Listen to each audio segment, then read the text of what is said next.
activity, it is important to consider several factors, including 1. Purpose. What is the purpose of the assessment? Is it for research purposes, clinical evaluation, or personal monitoring? The purpose of the assessment may influence the choice of method used. 2. Accuracy and precision. How accurate and precise do you need the measurement to be? Objective methods, such as accelerometers and pedometers, provide more precise measurements of physical activity than subjective methods, such as self-report questionnaires. However, objective methods may not capture all forms of physical activity and may be more expensive and time-consuming to use. 3. Feasibility. Is the method feasible in terms of cost, time, and resources available? Objective methods, such as wearable sensors, may be more expensive and require more resources and expertise to use than subjective methods, such as self-report questionnaires.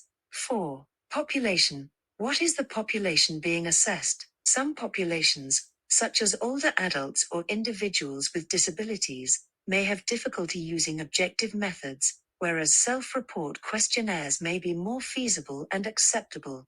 5. Context. What is the context in which physical activity is being assessed? Objective methods may be more suitable for assessing physical activity in structured settings, such as a laboratory or controlled environment, whereas self-report questionnaires may be more suitable for assessing physical activity in free living settings. Overall, the choice between objective or subjective methods for assessing physical activity will depend on the specific purpose, accuracy and precision required, feasibility, population, and context of the assessment. A combination of both objective and subjective methods may provide a more comprehensive assessment of physical activity. And now, let's see which are subjective methods for assessing PA.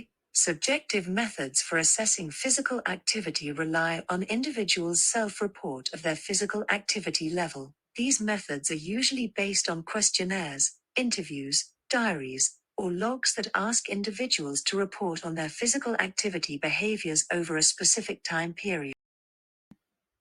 One commonly used subjective method for assessing physical activity is the International Physical Activity Questionnaire, which asks individuals to report on the frequency, duration, and intensity of physical activity performed in a typical week. The IPAC has been widely used in research studies and has been shown to be a reliable and valid measure of physical activity. Subjective methods for assessing physical activity have several advantages. They are relatively easy to administer, inexpensive, and can capture a broad range of physical activities. They are also useful for assessing individuals' perceptions of their physical activity behaviors and motivations for engaging in physical activity. However, subjective methods also have some limitations. They rely on individuals' memory and self-perception, which can lead to recall bias and social desirability bias. Individuals may overestimate or underestimate their physical activity level, which can affect the accuracy of the data collected.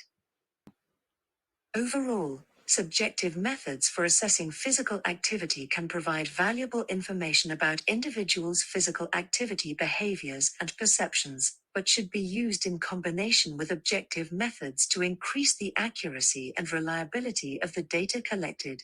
The more accurate method of assessing PA are objective methods. Objective methods for assessing physical activity are those that directly measure physical activity levels and patterns without relying on self-report. These methods are often more accurate and reliable than subjective methods and can provide a more precise estimate of physical activity levels. There are several objective methods for assessing physical activity, including 1. Accelerometers are small devices worn on the wrist, waist, or hip that measure movement and acceleration. They can provide detailed information on the intensity, duration, and frequency of physical activity, as well as sedentary behavior. 2. Pedometers are devices that count the number of steps taken during the day.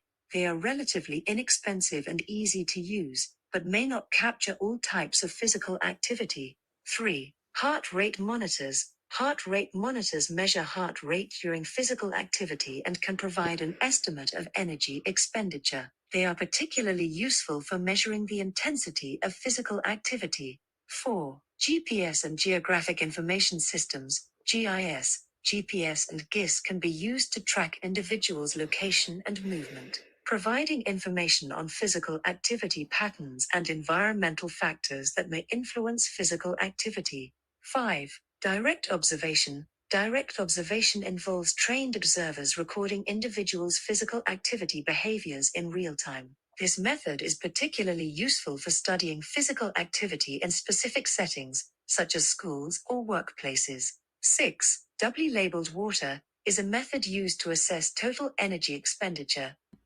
Humans. This method involves administering a small amount of water containing stable isotopes of hydrogen and oxygen, deuterium and oxygen 18, to a person and then measuring the rate at which these isotopes are eliminated from the body over a period of time. Doubly labeled water is considered the gold standard method for measuring T because it provides an accurate and objective assessment of energy expenditure over a period of days or weeks, without requiring the person to modify their usual diet or physical activity patterns. However, the doubly labeled water method is relatively expensive and requires specialized equipment and expertise to administer and analyze the results.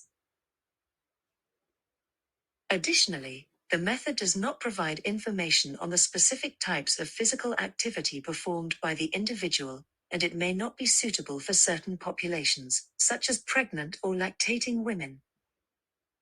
Each objective method has its strengths and limitations, and the choice of method depends on the research question, population, and resources available. Using a combination of methods can provide a more comprehensive assessment of physical activity levels and patterns. Overall, objective methods for assessing physical activity are important tools for understanding and promoting physical activity, which is critical for improving health outcomes.